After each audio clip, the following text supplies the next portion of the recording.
እመቤቴ የነገርኩሽን አደራሽን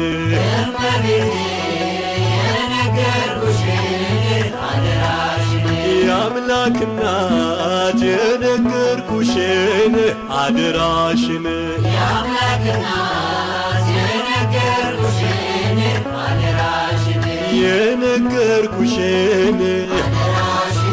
የነገርኩሽን ዘንድሮም አልቀር ግሸን እመጣለሁ ደጅሽን ስምና ናናግርሻለሁ ጉልበቴን ቢፈትን ያንባሰል ዳገት ናልቀርም በፍጹም ናለብኝ ስለት